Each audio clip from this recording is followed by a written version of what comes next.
In June 2014, ISIS occupied Mosul. 1 month later, on July 24th, they obliterated Jonah's shrine.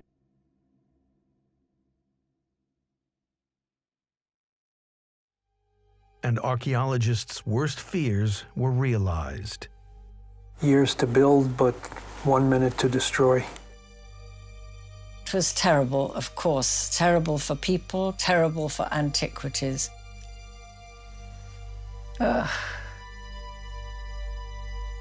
This was to demonstrate their power over the landscape and also their effort to rewrite history.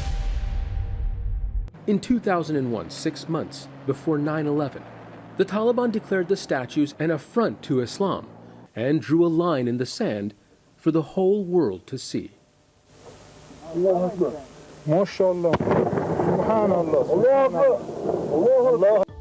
It's very difficult to sit here and listen to arguments in the long history of this country of using scripture and weaponizing and abusing scripture to justify bigotry.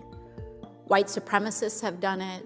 Those who justified slavery did it. Those who fought against integration did it.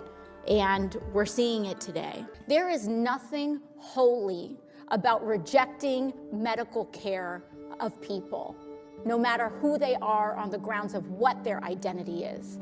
There is nothing holy about turning someone away from a hospital. There's nothing holy about rejecting a child from a family. There's nothing holy about writing discrimination into the law. And I am tired of communities of faith being weaponized and being mischaracterized because the only time religious freedom is invoked is in the name of bigotry and discrimination. I'm tired of it. The First Amendment of the Constitution contains some of the most fundamental freedoms of our country, including freedoms of speech, press, protest, assembly, and last but not least, religion. Religious liberty is a fundamental component of our society, and the separation between church and state is what made the founding of America so revolutionary. By the time of the American Revolution, there were many denominations and churches in the colonies, competing with one another. The founders believed the only way to prevent the new nation from being torn apart by religious factions was to sever ties between the state and churches. Freedom of religion as outlined in the First Amendment is split into two parts.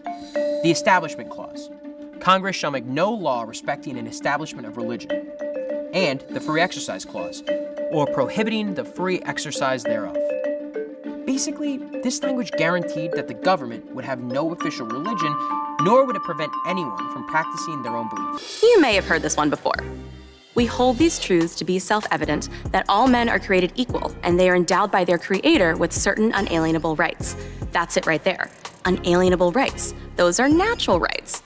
The writers of the Bill of Rights knew that in order to protect our rights, we form governments, and that's expressed in the second sentence of the Declaration. To secure these rights, governments are instituted among men, deriving their just powers from the consent of the governed. Let's ask Jeff Rosen, the head of the National Constitution Center, to tell us a little bit more about this. When we move from the state of nature to civil society, we alienate or surrender to government the power to control certain rights in order to obtain greater security and safety of the rights we've retained. What's the quintessential unalienable and retained right? Well, it's the right of conscience. But what happens when government threatens the very rights that it's supposed to protect? That's where the Bill of Rights comes in. And that's why Madison later went on to say that the rights of conscience and opinion must be equally and completely exempted from government regulation. And that is why the final text of the First Amendment says that Congress shall make no law respecting the freedom of speech, religion, press, assembly, or petition. Where, after all, do universal human rights begin? After World War II, it was clear that the horrors of the war should never be allowed to occur again. Founded in 1945, the United Nations sought to prevent future atrocities by affirming, in its foundational charter, faith in fundamental human rights the dignity and worth of the human person, and a commitment to promote better standards of life in larger freedom. In the years that followed, member states of the United Nations strived to develop the human rights provisions of the Charter and capture them in a single document. It took 3 years to agree on a common vision. On the 10th of December, 1948, the General Assembly of the United Nations adopted the Universal Declaration of Human Rights as a common standard of achievement for all peoples. The declaration consists of a preamble and 30 articles, with Article 1 powerfully proclaiming that all human beings are born free and equal in dignity and rights, freedom of thought, conscience and religion. Where, after all, do universal human rights begin? In small places close to home, so close and so small that they cannot be seen on any maps of the world. Yet they are the world of the individual person, the neighborhood he lives in, the school or college he attends, the factory, farm, or office where he works. Such are the places where every man, woman, and child seeks equal justice, equal opportunity, equal dignity without discrimination.